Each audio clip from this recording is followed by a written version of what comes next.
Haleluya, puji Tuhan. Kembali kita berjumpa dalam program Pesan Gembala. Tetapi sebelum kita mendengarkan firman Tuhan lewat Pesan Gembala, mari kita berdoa. Kami memuji dan membesarkan nama Tuhan karena kebaikan dan kemurahan-Mu yang terus kami alami dalam hidup kami. Saat ini Tuhan, kami mau mendengarkan firman Tuhan lewat Pesan Gembala.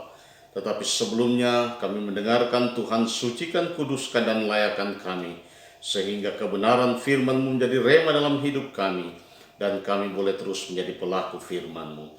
Terima kasih Tuhan Yesus, dalam nama Yesus kami sudah berdoa. Haleluya. Amin. Bapak Ibu Saudara yang dikasihi Tuhan Yesus Kristus, Pesan Gembala saat ini berjudul Melayani Sampai Garis Akhir. Kita membaca di dalam 1 Timotius pasal yang keempat, ayatnya yang ke-16 bagian A. Awasilah dirimu sendiri dan awasilah ajaranmu. Saudara yang dikasihi Tuhan, dewasa ini makin banyak anak Tuhan turut terlibat dalam pelayanan pekerjaan Tuhan. Ini adalah satu berita yang baik. Namun menjadi seorang pelayan Tuhan yang benar bukanlah pekerjaan yang mudah. Ada harga yang harus kita bayar. Kita tidak bisa melayani Tuhan dengan asal-asalan, atau kita melayani sekedar latah karena ikut-ikutan. Melayani Tuhan adalah tugas yang sangat mulia. Karena itu kita harus melakukannya dengan kesungguhan hati dan komitmen yang tinggi. Saudara yang dikasihi Tuhan, Timotius adalah seorang pemuda yang bertalenta dan memiliki kehidupan rohani yang mumpuni. Komitmennya dalam melayani Tuhan tidak bisa diragukan lagi. Itulah sebabnya Rasul Paulus tidak henti-hentinya berdoa untuk Timotius, supaya Timotius tetap memiliki semangat dalam melayani Tuhan. Di dalam 1 Timotius 1 ayat 6, Paulus katakan, "Ku peringatkan engkau untuk mengobarkan karunia Allah yang ada padamu oleh penumpangan tanganku atasmu." Saudara, ada banyak alasan bagi Timotius untuk menjadi lemah dan patah semangat dalam melayani. Karena begitu banyaknya tantangan dan ujian menghadang langkahnya dalam mengemban tugas, mengemban amanat agung Tuhan.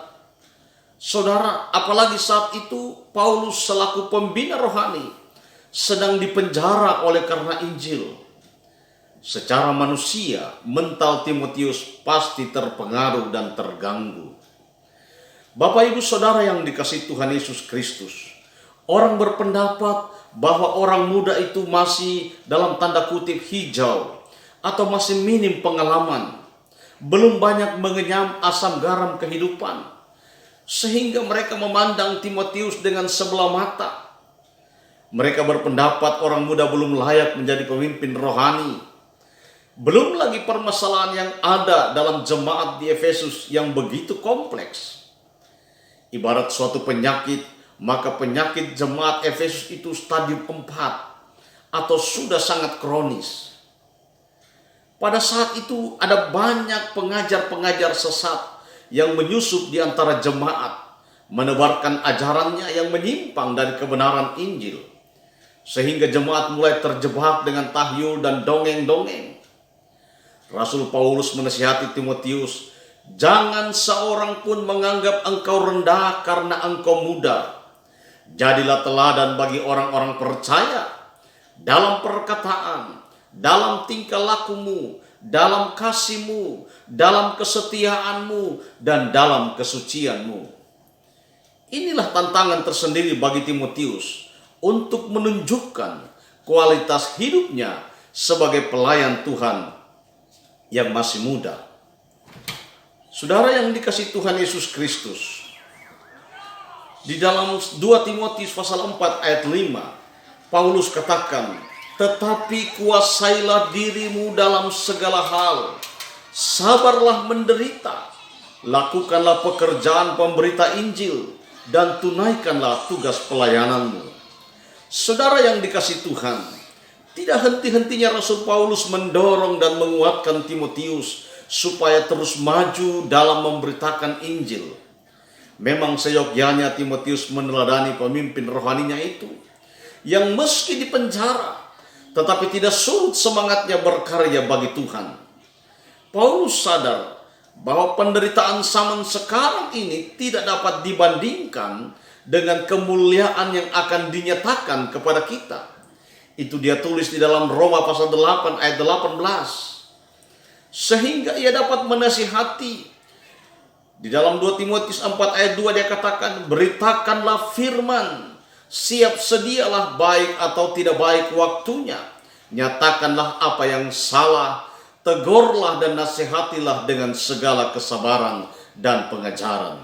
Saudara yang dikasihi Tuhan Yesus Kristus, selagi masih ada kesempatan, mari kita tunaikan tugas pelayanan kita sebaik mungkin. Jangan sia-siakan. Kita harus mengerjakan pekerjaan Dia yang mengutus aku selama masih siang.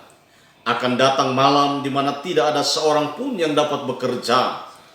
Karena akan datang waktunya orang tidak dapat lagi menerima ajaran sehat. Jadi tugas memberitakan Injil Kristus dan menyatakan kebenaran secara tegas adalah tugas ilahi yang bersifat wajib dan sangat mendesak. Karena jemaat akhir zaman ini kian tertidur rohaninya dan makin disibukkan oleh perkara-perkara duniawi. Bukan hanya itu, mereka juga lebih suka mengumpulkan guru-guru menurut kehendaknya untuk memuaskan keinginan telinganya. Mereka akan memalingkan telinganya dari kebenaran dan membukanya bagi dongeng. Saudara yang dikasihi Tuhan Yesus Kristus, sudahkah kita menjalankan tugas pelayanan kita yang dengan benar? Butuh komitmen tinggi, kesetiaan, kesabaran, dan kesungguhan hati untuk menjadi seorang pelayan Tuhan. Selain itu, kita pun harus punya dasar iman dan pengajaran yang kuat, yang diperoleh dengan cara bertekun, membaca, meneliti, dan merenungkan firman Tuhan. Yang terpenting, kita harus hidup di dalam firman dan menjadi pelaku firman Tuhan. Saudara yang dikasihi Tuhan, menjadi pelayan Tuhan berarti terlebih dahulu memberikan teladan hidup bagi orang lain. Itulah sebabnya jadilah pelayan Tuhan yang berkenan kepada Tuhan. Motivasi benar, memberi yang terbaik, dan hidup dalam kebenaran sampai akhir hidup kita. Tuhan Yesus memberkati. Diberkatilah kita semua yang mendengarkan dan melakukan kebenaran firman Allah. Mari kita berdoa. Kami mengucap syukur buat kebenaran firman-Mu saat ini Tuhan. Engkau mengajarkan kepada kami dan mengingatkan kepada kami untuk kami benar-benar tekun dalam pelayanan yang Tuhan percayakan pada kami. Ajar kami dan mampukan kami Allah Roh Kudus untuk melakukan semua tugas pelayanan yang dipercayakan kepada kami. Dan biarlah kami dapat melakukannya dengan sungguh-sungguh dan benar dengan motivasi yang benar. Terima kasih banyak Bapa di surga. Kami percaya Engkau sudah memberkati kami semua. Di dalam nama Tuhan Yesus Kristus, kami sudah berdoa mengucap syukur. Haleluya.